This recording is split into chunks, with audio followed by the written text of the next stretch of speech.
The man, the myth, the legend that is man like Max Fosh has posted again, and he's called it a cooked to frozen meal in an active volcano. And I know this video existed because I think I was involved in the first conversation about it on Sidecar, something similar. He was kind of divulging and telling us about how his video process is of finding one thing and then doing the opposite. So obviously frozen meal, how do you cook it? Active volcano, try and find the weirdest two polar opposites. But also, I went Jack Whitehall with him, I think the day he landed from this, and he said it just happened. So I know how it went. But video's finally here, so I want to watch it, find out how it went. Even though I know how it went. Man. You know what I mean? One volcano. One oven. There's a lava flow that is literally heading straight towards us. And one frozen curry. Actually from crazy. A supermarket. Should we go now? Go for it now. You see that clean smoke every now and then. That's deadly gas. It's time. 30 seconds. And I was saying, do you know how unsafe it is? Because I watched that Netflix documentary about, there was a volcano in, was it New Zealand? And they used to do tours there. They'd get a boat there, and you could go tour, and you could go look into a volcano. And it was all pretty safe, hadn't erupted a long, long time. But then on one trip, obviously, it erupted and injured and actually killed a lot of people. So I don't think they do tours there anymore. So I was saying, bro, just so dangerous what he's just done here. Just for a frozen meal. So cook. But let's go back 9 hours for this story to begin. What's that angle? Sorry for the pants. We have an eruption. I need to get to the airport. What do you pack before you go cook something in a bloody volcano? Actually, we might need to go a little bit further back than that. Yeah, look. Oh, no, too far. Nice, good edit. Yeah, perfect. I'm loving YouTube these days, man. I really am. Okay, I have a confession. I hate It's like I'm part of something. I mean, sparkling water to me is like spicy water. When I go to an Indian restaurant, I get the blandest curry I can find. And my friends always make fun of me. You don't like spicy? Eat a chili. Why don't you like spicy food? Where have you got? Shh. So I want to do something my friends will never do. I want to eat a curry that is too hot, even for them. I want to eat the world's hottest curry. Technically. Because I want to eat a curry that's been cooked in a volcano.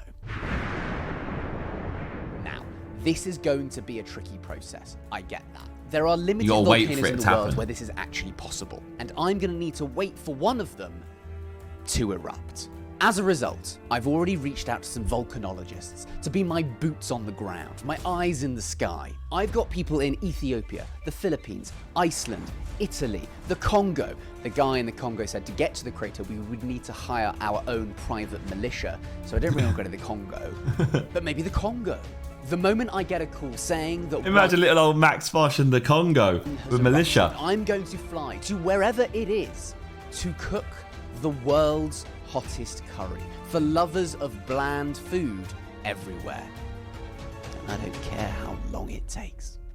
Have to respect it. Was that 2021? That clip was, right? It took a while, and years passed, and I got on with my life, but I heard nothing. Mother Nature wasn't playing ball, but I was still discussing my dream with anyone who would listen. I've been trying to film a video for about 2 years in which I tried to cook the hottest curry in the world in an active volcano, but there's no. Here we go. Look, me. I want that. It's not volcano season. And that dream of cooking the world's hottest curry nearly died. Until...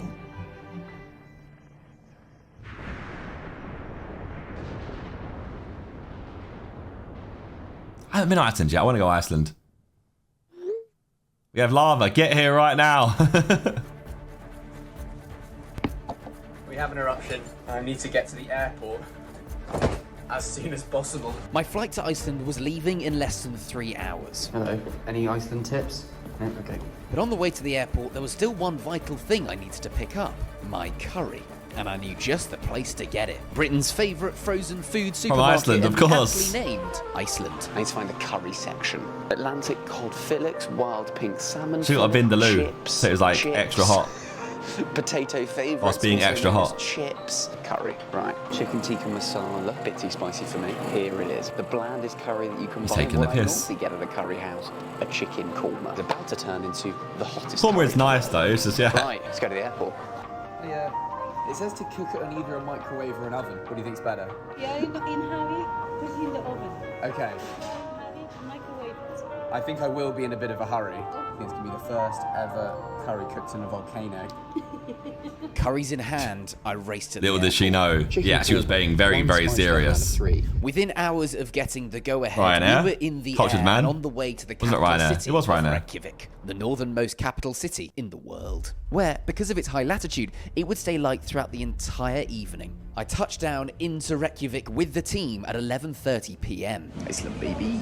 And we were met by Chris. Ah, here he is. Chris Horsley, a world-leading volcano specialist and my Iceland guy. Jesus, that's He's like, the baddest that's boy actually in the terrifying to think volcano about it, game. right? For a living, he That's hangs underneath out us in right now, lava that lakes, stuff. and he would be the point man and sous chef for this dish. And he had some good news for me and some bad news. What's the weather say for the next couple of days?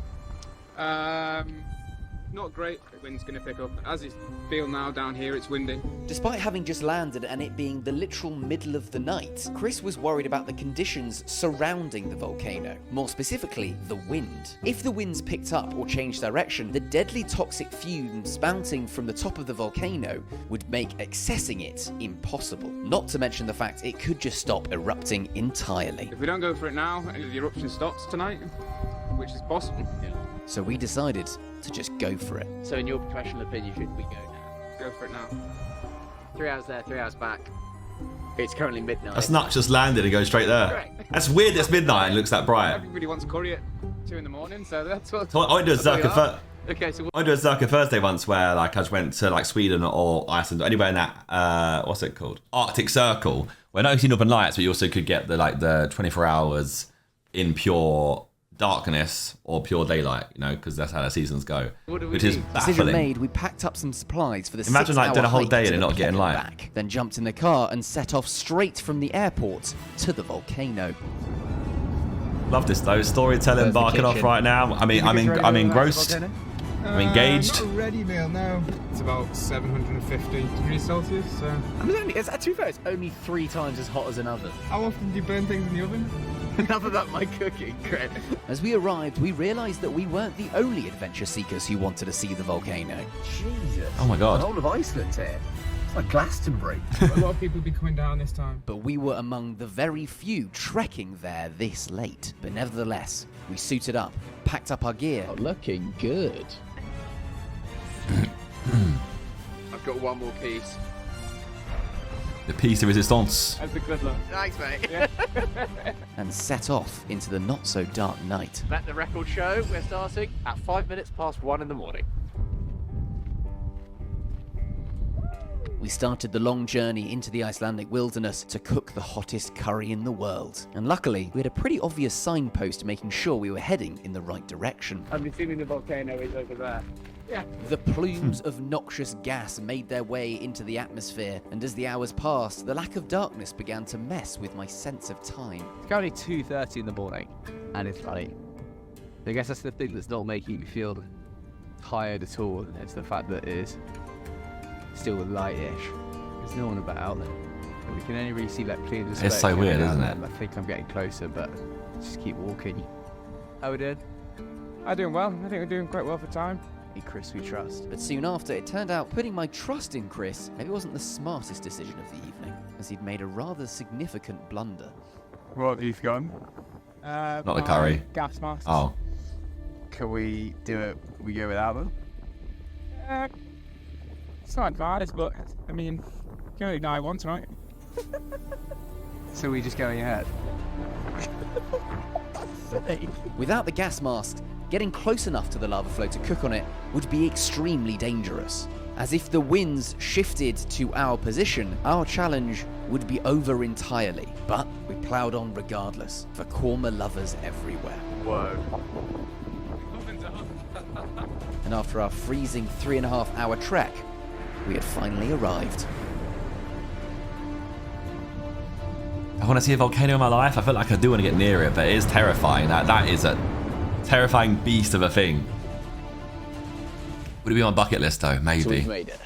There's a volcano 400 yards away. Chris is currently running towards said volcano. There's a lava flow that's just braked off and is literally heading straight towards us. Chris is just checking out how possible it will be to get closer. Maskless, Volcano Chris went to check the safety of the area surrounding the volcano. This is by far and You away got Chris, the man. most insane thing I've ever done on this channel. And I haven't even cooked the curry yet. He looks like he's just come from the local park. How's it looking, sous chef? It's a little bit of risk if there was a large Differdam collapse. And Chris was right to be worried. At any moment, the crater wall could collapse, spewing out a fast-moving river of lava. And if that happened, a curry wouldn't be the only thing getting cooked. Nice. By a tsunami of lava. Not massively into that risk. Like, are we going to go closer towards there? I think we'll go closer. I think that's the oven you're looking for. Okay. Okay. With the perfect amount of lava 20 feet away and hardening by the second, the race was on to get my curry cooked. But we still had to keep a close eye on the crater edge. Basically, that big wall that's blocking all the lava into the crater right now. If that starts moving, let us fucking know. As I got on my heat suit, which allowed me to get closer to the lava, I realised I'd also forgotten something pretty important. It's going to melt the plastic, isn't it? I thought you had tinfoil. For fuck's sake. We've got a can of Monster, that's aluminium. No, dude. As the plastic would melt No as soon shot as they it could hit a touched Monster the lava, can. Chris turned into a golden-haired MacGyver. And with a bit of quick thinking, he soon turned an aluminium monster can into our very own frying pan. Nice! You've done this before. Anytime today, though. Yeah. So it's not going to last forever. Yeah, okay, thank you. Your heat suit's too small for my f***ing huge feet. Oh, look at the curry bag.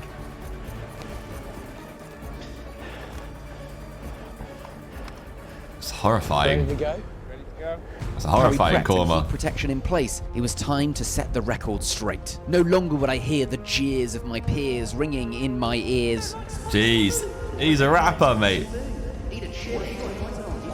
Cheers and years of his peers. I was cooking the world's hottest curry. Fuck, that's hot. Not on the Scoville scale, no, but on a much more serious heat scale. It's cooking quite nicely. And within seconds, it was ready. Seconds. I think that's done. Should I get... Oh, fuck it. It's burning my face. And there was nothing now that could tarnish this achievement. Oh, the curry's gone everywhere. Okay, ignore that. Oh, fuck my face. Is he gonna eat an it? knife and fork. Thanks, mate. Right. The first ever chicken korma cooked in an active volcano.